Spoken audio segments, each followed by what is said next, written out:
Fala pessoal, beleza pura? Mais uma vez com vocês no Momento Geográfico para falar de um assunto do momento, assunto bem real, que é sobre o fenômeno El Niño. O que esse fenômeno El Niño está provocando no mundo? É isso que a gente vai ver agora e eu já quero, sem mais delongas, já compartilhar aqui com vocês a tela para a gente poder compreender melhor como que se dá essa questão do fenômeno El Niño.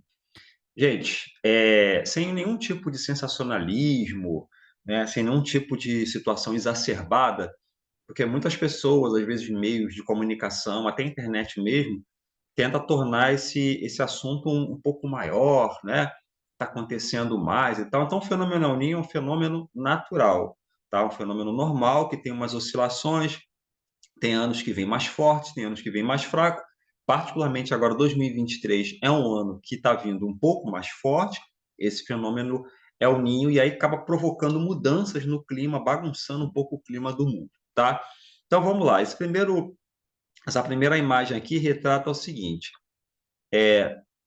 duas imagens, tá? Ano normal sem El Ninho. Primeira coisa que nós precisamos entender que essas águas aqui, tá, na costa aqui da América do Sul, no Pacífico, são águas frias, corrente de Humboldt, tá? É uma corrente fria, existem correntes quentes e correntes frias no mundo. Essa corrente fria, ela perpassa aqui pelo Peru, né? Inclusive dando uma abundância muito grande de pesca, justamente por conta dos ventos alísios, que são ventos que vêm aqui em direção à linha do Equador, e justamente vai empurrando a água mais quente, deixando a água mais fria aqui. Então, essa água mais quente ela vai para cá, em direção da Austrália, Papua Nova Guiné, ali para a Oceania. Na situação de El Niño, acontece justamente o contrário. As águas que eram frias aqui, elas se tornam quentes. Os ventos acabam soprando aqui para essa direção e essas águas aqui do Pacífico acabam ficando mais quentes. Mas a gente está vivendo agora, em agosto, o momento do pico desse El Niño. Depois ele vai tendo uma degradação um pouco menor. Tá? Então, o que isso vai provocar? Vai provocar a baixa pressão. O que é baixa pressão? É quando o ar quente sobe. Alta pressão, quando o ar frio desce. Alta pressão de cima para baixo, a pressão da atmosfera. Tá? Então, essa alta pressão aqui, o ar quente subindo, ele vai provocar o quê? Vai provocar chuvas, enquanto aqui, nessa condição de ar frio, você não tem essa condição de chuva, né? A gente tem aqui o deserto do Atacama e essa frente fria, por conta desse ar frio que está subindo, porque a água está mais quente, provoca justamente chuva até mesmo no próprio deserto do Atacama, tá? Então, o que o fenômeno El Niño acaba provocando no mundo? Justamente essa figura aí, tá? Tempos muito quentes lá no parte dos Estados Unidos, parte do Canadá, né? No Brasil aqui que a gente vai ver já já, quente e úmido aqui, parte da Ásia também, África. Então, o mundo todo ele se torna algumas áreas mais quentes, outras áreas um pouco amenizadas. Eu já visto grandes queimadas que a gente está vendo no hemisfério norte, tá? Então, como que isso acontece pegando aqui a costa da América do Sul para a gente poder chegar ao Brasil? Quais são essas consequências no território brasileiro, tá? Olha aqui para baixo, aqui onde está a setinha aqui, ó. O que eu disse? Eu disse que o fenômeno é o ninho quer dizer o menino, né? Os povos antigos da época do processo de colonização espanhola percebiam já essa mudança e aí colocaram, acontecia muito próximo ao Natal, colocaram esse nome de El Ninho, o menino, fazendo referência ao menino Jesus. O Laninha já é diferente, tá? Que não é o caso aqui, no caso é El Ninho. Se você quiser ver sobre o Laninha também tem um vídeo sobre o Laninha. Mas vamos voltar aqui para o El Ninho. Então, essas águas aqui do Pacífico, que são corrente fria, água fria, acaba esquentando. Quando há essa condição de esquentamento, muitas nuvens acabam subindo, evaporando. Quando chega a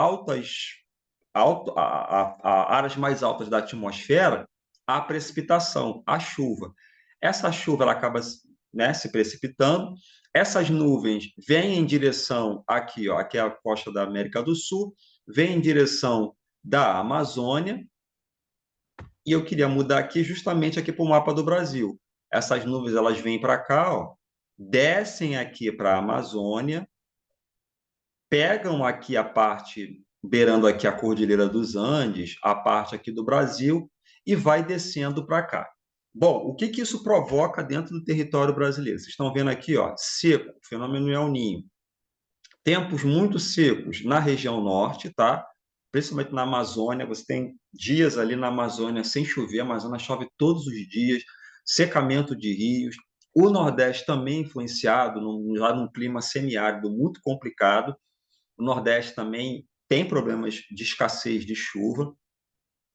Aqui na região Sudeste, a gente tem uma condição mais quente, principalmente no inverno. Tá? Haja visto que a gente teve um inverno aí com dias e dias do chamado veranico, né? Nem parecia que a gente estava no inverno. Então, o El Niño traz isso aí e muita chuva na região sul. Por quê? Porque esses ventos, eles vêm de cima para baixo, com alta pressão, eles inibem, eles espalham, não deixam que as nuvens de chuva possam vir normalmente, tá? A gente tem aqui a massa polar que vem subindo aqui da região sul até vai subindo aqui até o Espírito Santo, se dissipando, e fica muito mais difícil dessas massas polares vir, né? A gente está vivendo aí uma situação agora que conseguiu vir, porque a gente já vai começando a mudar um pouco essa transição do El Niño, tá? Então, justamente os gestores, os governantes precisam estar preparados para essa questão de chuvas fortes, deslizamentos, por conta desses efeitos do El Niño, tá? Então, é por isso que eu disse no início, para a gente não colocar alguns pontos que são muito colocados aí como se fosse um espetáculo, não, que vai, não. A gente precisa entender como que funciona esse mecanismo do El Niño, tá? Então, por isso que a gente está vivendo essas situações no Brasil, diferenciadas, né? Justamente por conta desse fenômeno. O que que se espera daqui para frente? Um pouco mais desse enfraquecimento do El Niño e mais chuva aqui para a região sudeste do Brasil, justamente por conta dessa mudança aí, desse enfraquecimento e tal do El Niño. Tá bom, minha gente? Então, espero que tenham gostado aí desse vídeo do El Niño. Muito obrigado. Até a próxima, gente. Valeu. Tchau, tchau. Já os passos.